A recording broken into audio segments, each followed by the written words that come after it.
Niining panahon nga ang putling ebanghelyo gihagit sa mga hiwi nga pagtulunan. Kinahanglan mo barog ang mga tinunan ni Kristo sa pagpakigbisog sa paglaban sa pagtuo nga makausa ug alang sa tanang panahon gihatag sa Dios ngadto sa iyang katawhan. Maoy hinungdan nga namugna kining tulumanon ang putling ebanghelyo. 30 minutos nga pagsabwag sa tinuod nga ebanghelyo kauban ni Pastor Jeremias Hangad.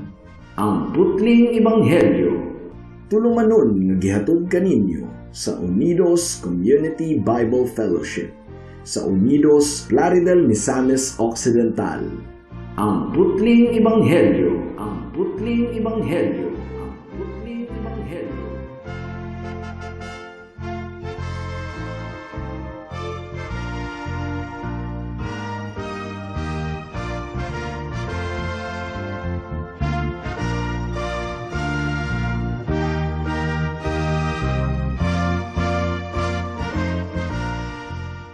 Alang sa patukuranan sa pagpamalandong sa pulong niining taknaa atong pag-aablihon ang atong Biblia sa Mark chapter 13 verses 1 hangtod sa 13. Apan sa dili pa akong giabot ang akong pagpanimbaya sa akong 93 years old nga lulo nga si Lolo Isabelo Lauri Sr. ug happy birthday usab sa akong magulang si Manang Inday Winchita Mercado. June 4 ang iyang adlaw nga tawhan. Mark chapter 13 verses 1 hangtod sa 13 ang giingon dinhi. Sa paggawas ni Hesus sa templo usa sa iyang mga tinun-an ang miingon kaniya, "Tan-awa magtutudlo, maanindot kaayo ang mga bato ug ang kinatibuk-an sa templo." Mitubag si Hesus, "Nakita ba ninyo ang kinatibuk-an sa templo? Walay bisan usa nga bato nga mahabilin sa nahimutangan niini. Tumpagon gayod kining tanan."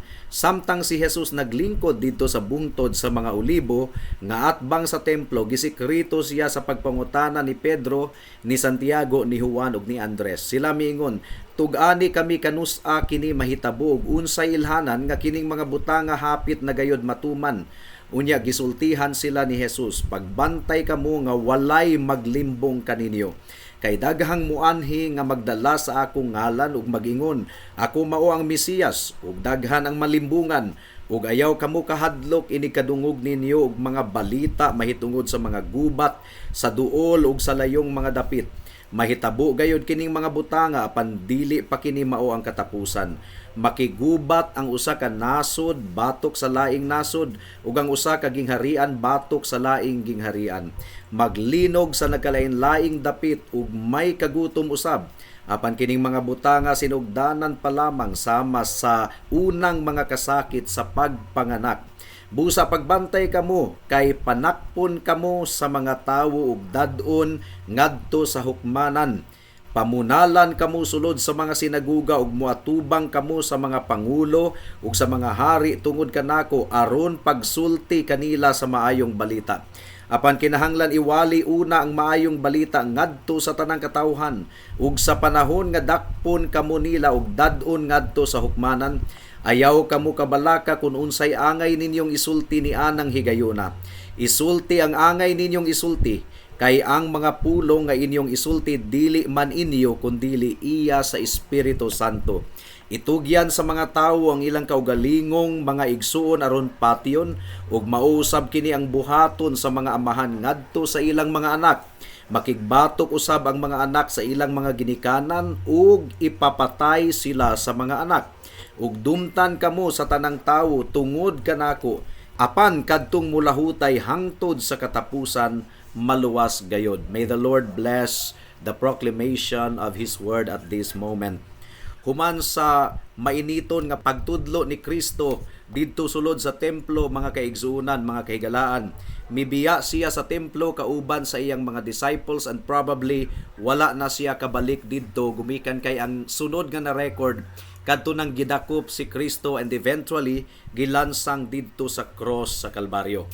Now, sa pagbiya ni Kristo ug sa iyang mga disipulo, adunay nagdayig sa kaanindot sa templo, mga kaigsuunan. Matod pa diri sa verse 1, sa pagawas ni Jesus sa templo, usa sa iyang mga tinun-an ang miingon kaniya, tan-awa magtutudlo. Manindot kaayo ang mga bato ug ang kinatibuk-an sa templo. Gumikan kay according to history, marble ang ginamit sa pagtukod ni adto nga templo, unya giadornuhan og bulawan mga kaigsuonan. Nindot kaayong tan-awon, makanganga ang imong baba kung musudong ka sa kaanindot adto nga templo. Matud pa sa manunulat nga si Josephus, mura kuno og snow tan-awon kadto nga templo nga galaga-laga, gasidlak-sidlak kung mainitan sa adlaw mga kaigsuonan. But in reality, mura ra kadto og minteryo, panteon nga nindot sa gawas, apan ang sulod dunay mga nalata nga mga lawas. Nindot ang Judaismo, ang templo tan-awon sa gawas. Pero ang mga pari, mga Saduceo, mga Pariseo nga gadumala niini nagtudlo og baluktot nga pagtulunan sama sa patay nga lawas mga kaigsuonan. Well, sa pag-record ni Matthew niini nga panghitabo, gisunda ni Kristo ang iyang pronouncement of judgment batok sa Israel. Matod pa sa Matthew 23:37 hangtod sa 38, O Jerusalem, Jerusalem, gipatay mo ang mga propeta o gibato ang mga sinugo nga gipadala sa Dios kanimo. Pagkadaghang higayon nga buot na kung tigumon ang tanan mong mga anak sama sa usa ka himungaan nga nagtigom sa iyang mga piso ilalom sa iyang mga pako. Apan nagdumili ka, karon biyaan sa hingpit ang imong balay ug mamingaw kini. So there was a pronouncement of judgment. Gipadayag ni Kristo nga ang kinatibuk ang sistema sa relihiyong Judaismo mabungka gayod, matumpag mga kaigsuonan. Ug matod pa ni Kristo, kadtong henerasyon makasaksi sa paghukom sa Dios batok sa Jerusalem. Ang giingon sa verse 36, sultihan ko kamo nga ang silot niining tanang pagpatay mahiaguman sa mga tawo niining panahona. Ang istruktura ni adtong maong templo ni adtong tuig 70 mga kaigsuonan nabungka gayod, na tinuod ang tagna ni Kristo. Nasunog ang templo or gisunog ang templo ni adtong misulong ang mga Romano didto sa Jerusalem, pero ang mga bato gipangbungkag. Gumikan kay ang mga sundalo gusto nila nga salbaron ang mga bulawan nga nakatunaw sa pagkasunog sa templo mga kaigsuonan. So ang tagna ni Kristo nahitabo gayod kutob sa pinakagamay or hangtod sa pinakagamay nga detalye. So ang pangutana sa mga disipulo kung kanusa kining mga butanga mahitabo, ang naa sa ilang hunahuna ang pagkabungkag sa templo sa Jerusalem. Pero aduna pa sila'y laing pangutana sa verse 3 sa chapter 24 of the book of Matthew. Ang giingon dinhi, sultihi kami kanusa matuman kining tanan ug unsa ang mahitabo nga magpaila sa panahon sa imong pag-abot ug sa katapusan sa kalibutan. So they were also asking about the end of the world. Mark chapter 13 verse 4, sila miingon, tug-ani kami kanusa kini mahitabo ug unsay ilhanan nga kining mga butanga hapit na gayod matuman. Well, sumala sa akong gikaingon ni adtong miaging semana, sa hunahuna sa mga disipulo mga kaigsuonan, usa lamang ang buot ipasabot nila ni adtong mga pangutanaha. Dili sila maka-imagine kung ang kalibutan magpadayon nga wala ang templo sa Jerusalem. So, kung ang templo sa Jerusalem matumpag, ang nasa ilang hunahuna, end of the age na, katapusan na sa mga katuigan. So, ang ilang question kung kanusa gayod mahitabo kining mga butanga, usa lamang gayod kadto ka question referring to the destruction of the temple and the end of the age or the end of the world. Pero sa tubag sa atong Ginoong Hesukristo, managlahi kadto nga panghitabo.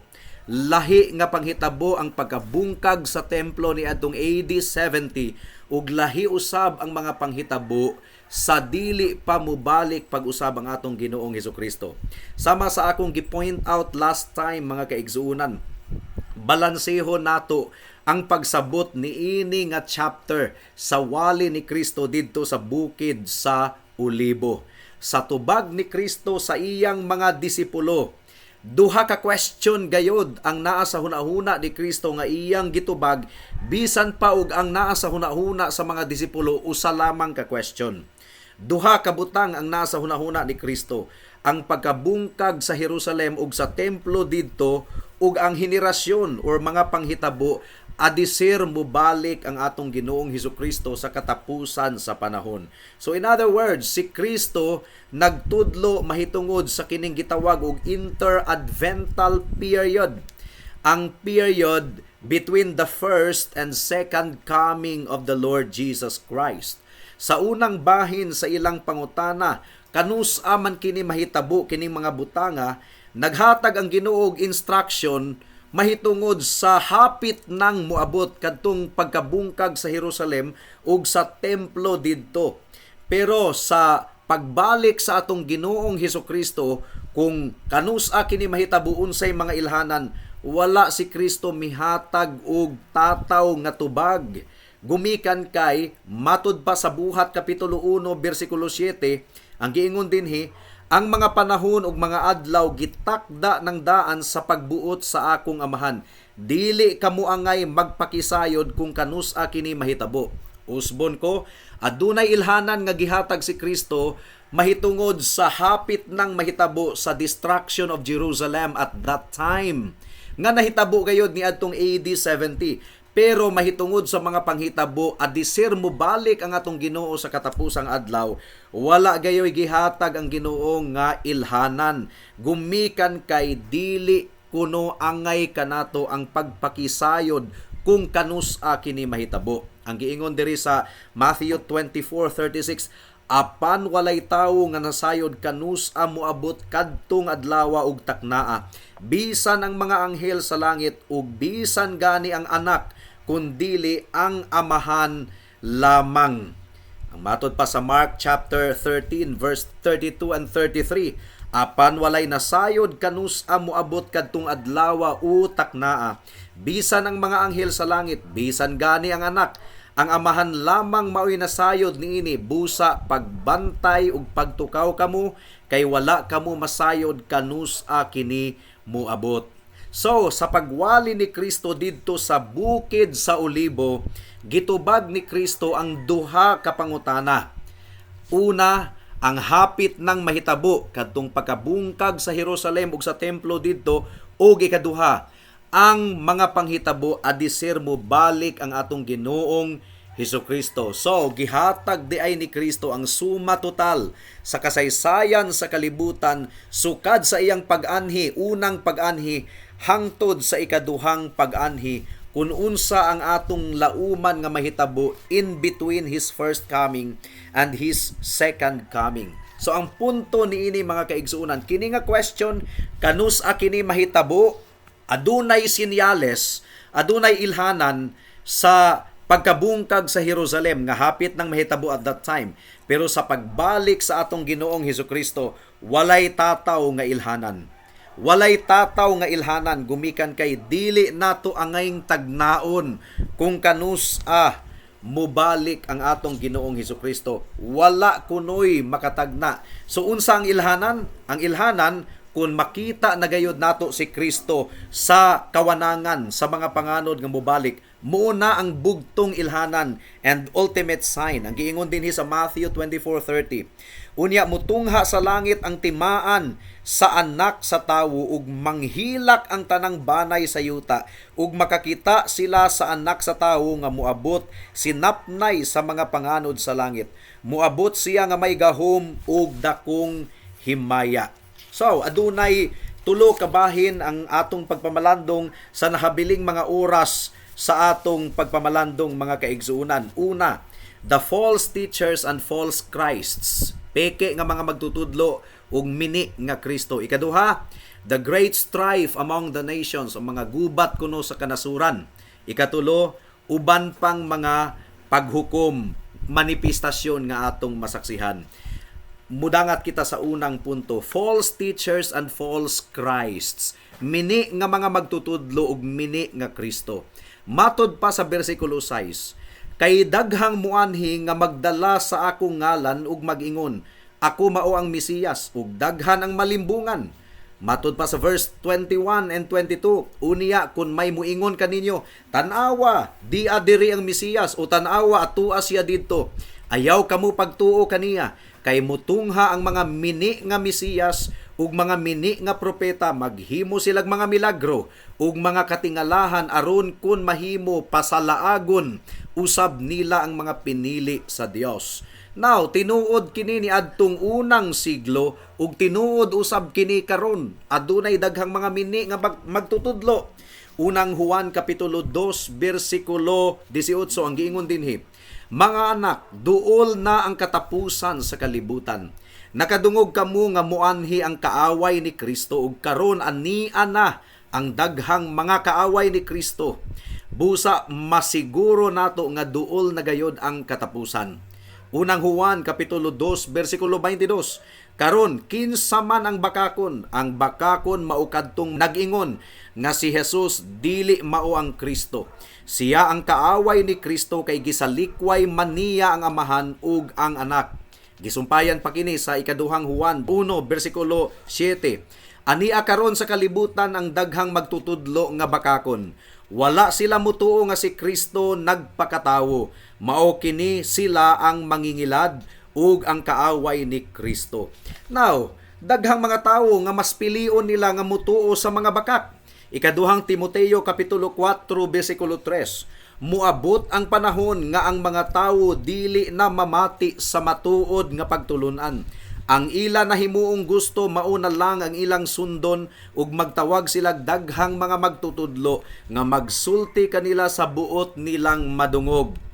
Well, kining mga butanga magkagrabi kini sa pagbalik sa atong Ginoong Hesukristo or adisir mo balik ang atong Ginoong Hesukristo, mukuyanap kuno ang daghang mga mini nga magtutudlo. Ang giingon dinhi Mark 13:8, apan kining mga butanga sinugdanan pa lamang sama sa unang mga kasakit sa pagpanganak. In other words, nagsugod na kini niadtong panahon ni Kristo ug mga apostoles, pero magkagrabi sa pagbalik or adisir mo balik ang atong Ginoong Hesukristo.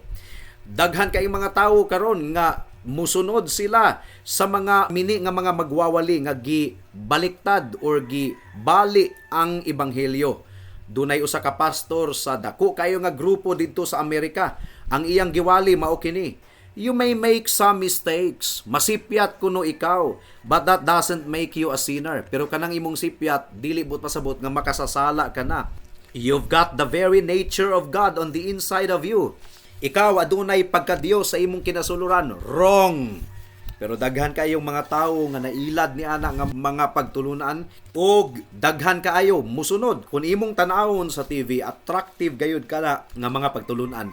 Pero kining nahitabo ka nato nga gawali kitag seryoso sa kahanginan, jutay ra gayud ang musunod nini. Now, adisir mo balik ang atong Ginoong Hesukristo. Adunay mga tawo nga mailad, daghan kayong mailad sa mga mini nga mga magtutudlo. Adunay pagtalikod mga kaigsuunan. Ikaduhang Tesalonica kapitulo 2 bersikulo 2 hangtod sa 3 ang giingon dinhi, ayaw dayon kamo kataranta og kabalaka kun makadungog kamo nga ang adlaw sa Ginoo miabot na. Ayaw kinig tuuhi bisan gipasikad pa kini sa propesiya o sa wali o sa sulat nga kuno gikan kanamo. Ayaw kamo palimbong ni bisan kinsa sa bisan unsang paagi, kay ang maong adlaw dili moabot samtang dili pa mahitabo ang katapusang pag-alsa batok sa Dios ug dili pa mutungha ang tawong yawanon nga gitagana alang sa kalaglagan. Gisumpayan kini sa bersikulo 11 ug 12. Tungod niini gipadad-an sila sa Dios ug dakong kalibog aron mutuo sila sa bakak ug aron kasilutan ang tanan nga wala mutuo sa kamatuoran apan nagpatuyang hinuon sa pagpakasala. So adisir mo balik ang atong Ginoong Hesukristo, usa sa ilhanan nga gihatag niya, mukuyanap kuno ang mga mini nga magtutudlo. Ikaduha, adunay gubat sa mga kanasuran. Gagubat karon ang Russia ug Ukraine, pero dili pa kana. Ang giingon dinhi sa Mark chapter 13 verse 7 to 8. Ug ayaw kamo kahadlok inig kadungog ninyo ug mga balita mahitungod sa mga gubat sa duol ug sa layong mga dapit. mahitabo gayud kining mga butanga apan dili pa kini mao ang katapusan. So kanang gubat sa Russia ug sa Ukraine karon, dili pa kini mao ang katapusan. Matod pa ni Kristo, makigubat ang usa ka nasod batok sa laing nasod ug ang usa ka gingharian batok sa laing gingharian. Maglinog sa nagkalain-laing dapit ug may kagutom usab apan kining mga butanga sinugdanan pa lamang sama sa unang mga kasakit sa pagpanganak. So, ang giingon ni Kristo, kining mga gubat magpadayon hangtod sa pagbalik sa atong Ginoong Hesukristo, pero dili pa kini mao ang ilhanan. Ang giingon sa verse 7, mahitabo gayud kining mga butanga apan dili pa kini mao ang katapusan. Ang period adisir nahitabo ang pagkabungkag sa Jerusalem. Grabe kaayong kagubot. Si Hesukristo gipakatawo ni adtong linaw kaayo ang kahimtang sa Roman Empire. Pero ni adtong hapit na ang AD 70, gubot na kaayo ang Roman Empire. Daghan na kaayong mga political rivalries, mga kaigsuunan. Ug gi-reject sa mga Israelita ang atong Ginoong Hesukristo, mao nga gisilutan sila sa Ginoo ug nabungkag ang Jerusalem ni adtong AD 70. Now, in spite sa pag-warning ni Kristo sa iyang mga disciples nga mahitabo kining mga butanga, ang giingon ni Kristo sa verse 7, ug ayaw kamo kahadlok, inig kadungog ninyo og mga balita mahitungod sa mga gubat sa duol ug sa layong dapit, kay dili palagi kuno kini mao ang ilhanan. Magpadayon ang gubat sukad pa sa paglansang ni Kristo dito sa krus sa Kalbaryo, sukad pa ni adtong AD 70 hangtod sa katapusang panahon. Magpadayon ang gubat hangtod nga ang nagdumala sa mga gobyerno, mga makasasala nga susama kanato, makalaom gayud kita og gubat, mga kaigsuonan. Sa 3,421 ka tuig nga na-record or recorded history sa dili pa miabot si Kristo hangtod sa atong kapanahunan karon, 3,421 years. 268 years lamang ang na-record nga walay gubat ni adtong mga tuiga. So, kutob sa mga nagdumala niining kalibutan nga mga makasasala nga susama kanato, dili na ikatingala nga duna gayoy gubat. Ikatulong punto, duna pay mga other forms of judgments nga atong tan-awon usab, mga kaigsunan, kining kagutom, pestilence and earthquakes, mga linog. Kining kalibutan na makasinati gayod og mga linog, mga kagutom ug mga dangan, mga kaigsunan. For example, sa linog, ang bukid sa Vesuvius mibuto ni adtong AD 79 ug nabungkag ang siyudad sa Pompeii. Pero ang linog wala lang nahitabo ni adtong panahuna. Sa atong kapanahunan karon daghang linog nga nahitabo. Sa kapanahunan nila Aristotle, nila Strabo, ni Seneca, ni Livy, ni Pliny, gidescribe nila ang mga linog sa ilang kapanahunan. Ni adtong 19th century, sobra sa 700 kalinog ang nahitabo. Apil na ang Taal volcano, mga kaigsuunan. Ug nabasa usab nato sa atong kapanahunan karon dunay mga linog, pero dili pa kana mao'y ilhanan, mga kaigsuunan. Kagutom, daghang kagutom nga nahitabo sukad pa ni adtong panahon ni Jesus ug mga apostol. Hangtod sa atong panahon karon duna po'y mga kagutom. Mga natural disasters, mga baha, gumikan kay kining kalibutan na apektado sa sala. Duna gayoy mga baha, mga kagutom, mga linog, mga tornadoes, mga buhawi, mga kaigsuunan. Pero matod pa ni Kristo, dili pa kini ang katapusan. Sinugdanan pa lang kuno kini. Sama sa, ang giingon ni sinugdanan pa lamang sama sa unang mga kasakit sa pagpanganak, sama kuno sa pagbati. So in other words, kining mga kagutom, kining mga tornado, kining mga baha, mga kaigsuunan, naa na kini. Dili pa kini ang ilhanan, pero ang clue nga gihatag ni Kristo, sa dili pa siya mubalik, magkagrabe, magkadaghan. It will increase in frequency and intensity prior to the coming of Christ. Mahitabo gayud kini niining kalibutan na Roma kapitulo 8 bersikulo 22, nasayod kita nga hangtod karon ang tibuok kabuhatan nagagulo tungod sa kasakit sama sa babayi nga nagbati. So, samtang kining mga butanga nahitabo, kamulong nahitabo sa atong kapanahunan karon, mahimo kining mas grabe kung hapit na mobalik ang atong Ginoong Hesukristo. Now, katingalahan gayud kayo nga daghang mga churches karon nga nag-isip nga kining mga butanga ilhanan kuno sa pagbalik sa atong Ginoong Hesukristo. Mo nga si Hal Lindsay, kung nakaila mo niya, 40 katuig na siyang gawali nga hapit na kuno mubalik ang Ginoo. Mubalik na any moment hangtod karon. Wa paghihapon mibalik. Adunay libro nga gisulat ni adtong 1988, 101 Reasons Why Christ Returns by 1988. Ug ang author miingon nga iya kunong gi-coordinate ang mga panghitabo sa kasaysayan ni adtong 1988 ug ang mga tagna kuno sa Biblia. 2022 na lang ta karon. Wa pa gyud in taon mobalik ang Ginoo. Now, matud pa ni Kristo mahitabo kining mga butanga pero dili pa kini ang katapusan sa panahon, mga kaigsuunan. Now, daghan kayong mga dispensationalists karon nga bisag unsa na lang ang mga butang ang ilang isipon nga sinyales kuno nga hapit na mahitabo. Bisan pa ang COVID-19, sinyales kuno nga hapit na mobalik ang Ginoo. Dili palagi kuno. Dili pa. Sinugdanan pa lang kini. Magkagrabi kini sa pagbalik sa atong Ginoo, pero dili kita nagani dispensationalist nga nag-ingon nga hapit na kuno mobalik ang Ginoo kay nalugmok na ang Amerika sa utang. So labot sa Amerika in taon, oy, dili lagi kuno kita magpailad matud pa sa atong Ginoong Hesukristo. So, gitubag ni Kristo ang pangutana kanus aman kini mahitabo, pero duha ka butang ang nasa hunahuna ni Kristo.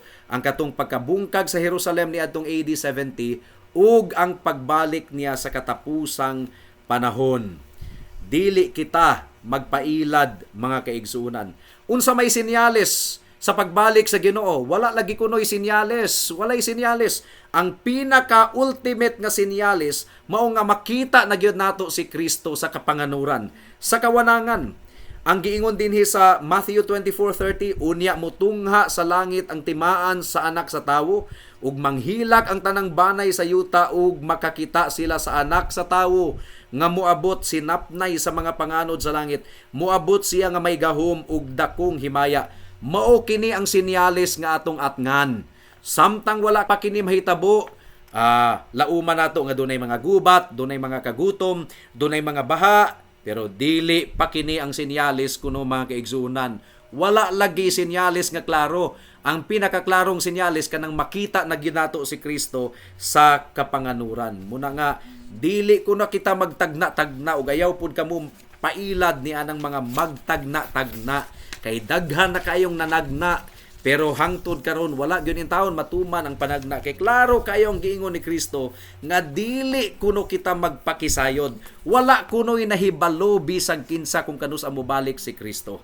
Mao nga kung mobalik na ang atong Ginoong Hesukristo, ang warning sa Biblia nagaingon, daghan ang mutago sa mga bungtod, daghan ang mutago sa mga langob, daghang mangandoy nga mabundakan sila og mga bato aron lamang dili sila mabantayan ni Kristo nga milingkod sa iyang trono aron sa paghukom, pero wala sila'y kataguan. Wala sila'y kataguan.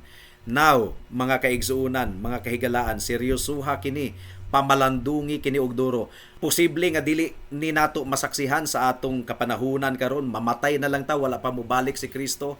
Pero ang warning nga giingon sa Biblia, human sa atong kamatayon mao ang paghukom. Hukman di kita human sa atong kamatayon. Dunay eternal nga destiny nga nagpaabot kanato, mga kahigalaan. Andam ka na ba sa pagatubang ni Kristo? Andam ka na ba sa pagbalik sa atong Ginoo?